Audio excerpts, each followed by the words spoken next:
there, viewers, and welcome back to the Self-Made Auto channel.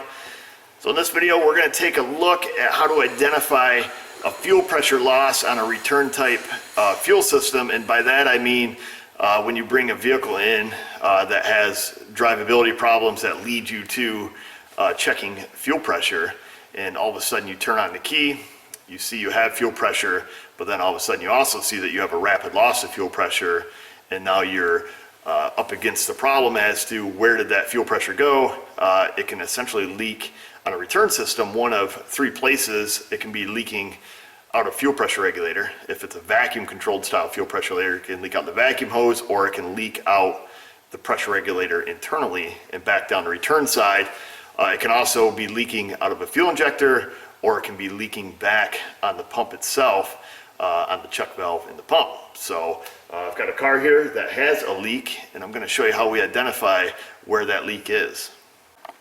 So I'll show you the setup we have. So this is just a very typical return style system. So we've got our fuel pressure line that comes in from the tank into the fuel rail, feeds the injectors, brings it around town, comes to our pressure regulator. This is a vacuum style controlled pressure regulator, and then loops back around here and then returns back to the tank via the return line.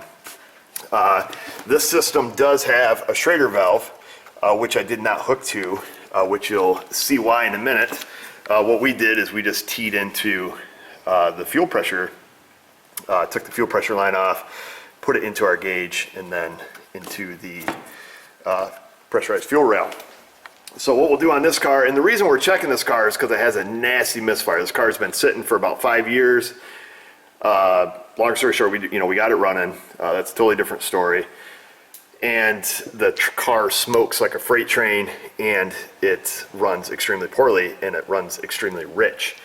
So naturally, I suspect that we have an injector stuck open. However, I have to prove that. And what we're going to do is we're going to use our scan tool. We're going to turn the fuel pump on, and we can see this is not an uncommon thing here.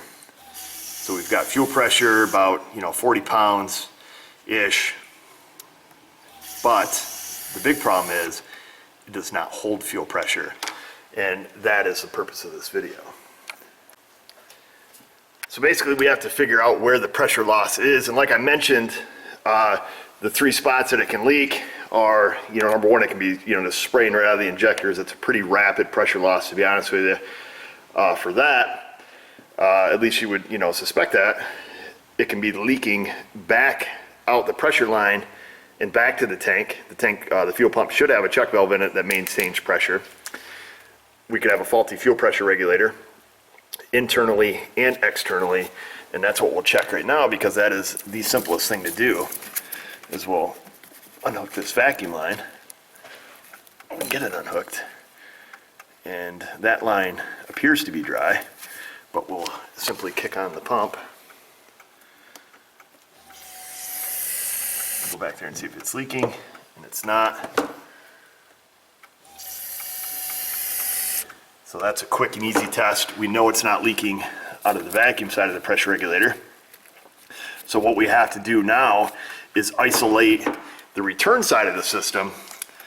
So essentially we have to plug off the return side. So, and what that's going to prove, if we plug off, if we're able to pinch this hose or plug off the return side somehow, and it miraculously holds pressure, then we know that our fuel pressure regulator is faulty. So what we're going to do is we're going to unhook the return system here. We're going to plug it off with a piece of rubber hose. So what we'll do, let's get that unhooked. The gas in this car is wicked old, it stinks. And then I just took some pieces out of my fuel pressure test kit. So it's got a Schrader valve on it, which doesn't really matter. Now you got to kind of be careful doing this, because we're going to be deadheading the pump. So the old pump's going to squeal. I guess just make sure you have an exit plan in case all hell breaks loose. Definitely don't start the car and do this. You got to have some way to control your fuel pump to turn it on and turn it off, because if this blows off and gas goes everywhere. You happen to be lighting your cigarette at the same time. Well, it might just be your time. So, I guess our hypothesis is that the correct term, Hannah? Yeah. Is it a hypothesis? Yeah. Would be what we would expect to see, I guess in layman's terms, is we would expect to see this if the pressure regulator is leaking and it's faulty, we've plugged off the return line, the fuel has no place to go, I would expect it to peg out our fuel gauge, 80, 90, 100 pounds, whatever the pump is capable of. And then theoretically, if the regulator is bad, the fuel pressure will hold. If it is not the fuel pressure regulator, then we're gonna have the same symptom. We're gonna have pressure come up and it will drop right to zero and we'll be right back to where we started. All right, so here we are. I'm gonna just toggle it on here. I'll be doing the toggling. Hopefully that doesn't explode on us. So currently, just remember the return side is plugged. Pump is just a squealing and it will not hold pressure. And we don't really have that good of deadhead pressure anyways. I'm not sure what the spec is on this car, but I'm not concerned with it at this point. And it still does not hold pressure. So what that tells us, it tells us it's not our regulator. It also tells us we've narrowed it down to either an injector or it's leaking back the pressure side. And what we're gonna do there, well, let me show you what we're gonna do. All right, so what we're gonna do here is, and this is the main reason that I used, this T on the pressure line like I did as opposed to the Schrader valve. Now you have to excuse me with my little ghetto kit here. It's getting old and it has some leaks. So it will not hold pressure indefinitely, but it's gonna hold enough for us to, do this test. What we're gonna do is we're just gonna pinch off the fuel supply going to the rail. So what that's gonna do is gonna supply us pressure up the pressure line and just into our gauge only. And at that point, it should build pressure, our peak pressure, whatever that peak pressure was. And theoretically, if the chuck valve in the pump is good, it should hold the pressure. So that's what we're gonna do. I'm gonna kink it off right here the best I can. Like I say, this little O-ring up in here does leak. Yeah, I've got new ones, but every time I use it, I don't fix it. So I'll get the camera situated around here. Maybe we can just situate it right here. Can you guys see that gauge? Enough for the purpose of testing, I think you can. I'll kink this off. The return line is still plugged, but that's irrelevant because theoretically there's no fuel going into the rail at this point. So I'm gonna turn this off, back on. Oh yeah, we're leaking like crazy right here. So there we are maintaining 50 PSI. I don't know if you guys can see that. I'll get a zoom in on the gauge. Now I'm gonna relief the pressure into the rail and we lose all the fuel pressure. And it cannot, at that point, be going out the return system. So that is 100% definitive that we have fuel leaking out of a fuel injector. And there's no place else for it to go. It can't go out the return line. We know it's not going back down the pressure side. So by process of elimination, we can make a call 100% that it has a faulty fuel injector. Now which one? That's a different story. We'll shoot down through that real quick and I'll show you that. But let me zoom in on this gauge for you. So again, I'm gonna block off the fuel supply to the rail.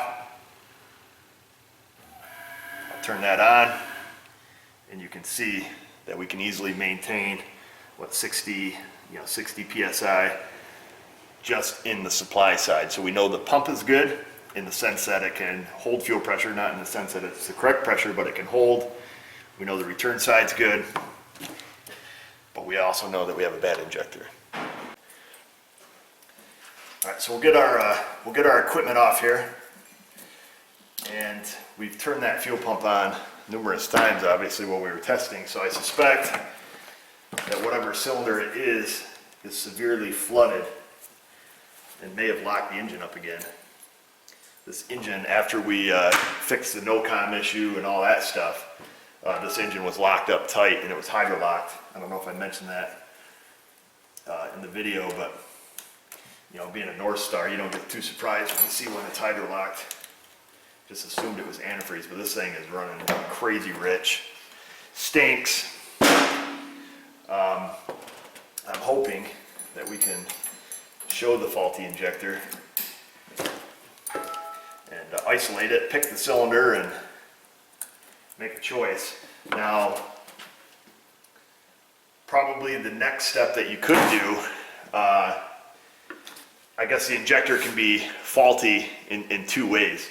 It could be faulty electronically, and we can still test this. So, you know, the ECM driver could be bad, and it could have any one of these injectors stuck full open all the time, you know, just supplying it with a full-time power and ground. That is a possibility. Unlikely, but it is a possibility, and it is still something that needs to be checked. However, we don't need to have our fuel pressure gauge hooked where we had it at this point. What we can do is we can take our fuel pressure gauge now, we can hook it to the Schrader valve. Because we know everything works, we can simply unplug all the injectors, because that's going to be the fastest way. Yeah, you could remove a fuse, but there's still that variable. What if it's, you know, shorted to another circuit, getting power from another circuit, and, you know, keeping the injector on. So to eliminate all variables, unplug all the injectors, fuel pressure gauge on, turn the key on. If there's still fuel pressure loss, 100%. Whew, I almost forgot that variable, Hannah. Could you imagine on YouTube what the people would have done? They would have went bananas. So let us unplug all the fuel injectors. Wow, these are the easiest fuel injectors I've ever unplugged. There's no locks, no nothing. So I'm going to get these unplugged. We'll get the fuel pressure gauge hooked back to the Schrader valve. And then we'll use our scan tool to turn it back on and take it from there. I would assume if one of these was shorted, when I unplugged it, I would have heard it click. Probably another thing you could do is, I mean, you could current ramp, you know, at the fuse box, see if these are pulling current, or thermal imaging cameras, see if any of them are hot from being turned on. But it took us, what, 10 seconds, 20 seconds, 28 seconds to unplug them. So now we can tell. All right, fuel injectors are all unplugged. Fuel pressure gauge is hooked back to the Schrader valve. We'll kick the pump on. Fuel pressure comes up and it falls like a rock. That is 100% confirmed. This vehicle has a faulty fuel injector. I did mention that I would tell you how to figure out which one, and on this GM it's super easy because we have misfire counters, and I'm really wondering if this car is even going to start. The oil smells pretty gassy too, so we have a lot of clues that are, you know, leading us in this direction. But you don't want to go just ripping a fuel rail off something until you gather as much data as you can. So we're going to go back, go to data, go to misfire data. I'll open the door because this thing's going to smoke like a freight train. We'll look at misfire data, we'll see which cylinder is skipping. We'll assume it's that cylinder. It may be wrong, but we'll use it as a guide, and we'll at least know where to start. I'm curious if we can remove the fuel rail and actually physically see it. These injectors do not have clips that hold it to the rail, so I don't know if once we pulled the fuel rail up and turned the key on, if that's possible to do without you know, without a big production here, without all the injectors just blowing out of the rail and spewing gas everywhere. You know, of course we're going to try that, but yeah, it looks like in this case, because this is all hard piped, there's no flexible hose bank to bank, we will have to loosen up all of the injectors. At this point, I probably should just call the customer and let them know this. I mean, this thing's in pretty rough shape. It's got a massive vacuum leak here on the intake, so you're going to hear that when we start it, because he put a starter in it, and this is all, you know, chabackled there. So, but in either case, we should be able to see the misfire here. I'll plug the injectors back in. If we had multiple ones leaking, we could probably run the car with the injectors unplugged, which may be the case. I don't know how many are leaking. That fuel pressure drop is pretty substantial, So whatever is leaking, it's leaking pretty fast, I'll tell you that much. Like I said, there may be more than one. All right, so I'm thinking instead of starting the car and taking a chance of major engine damage, why don't we just pull out the injectors if we can? I'll zip this rail off, see if we can lift it up and just, key on without exploding anything, and see if we can learn something that way, and then just kind of take it from there. All right, so very quickly, just here on the front bank, I just loosened up the bolts. I lifted the injectors up, and I've just got them kind of resting against the manifold here. What we're gonna do, I'm just gonna have Hannah cycle the key. I'm not sure if it'll blow the injectors out of the rail here.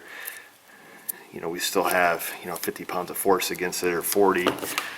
But we'll put on our safety squints here and see if we can physically see something in this rail. Go ahead and turn the key on, Hannah. Okay, shut it off. Okay, turn the key on. All right, I don't see any of these injectors leaking. All right, so therefore it has to be on the rear bank. So let me slide these back in, we'll pop those ones out. All right, so I've got the rear fuel rail up here.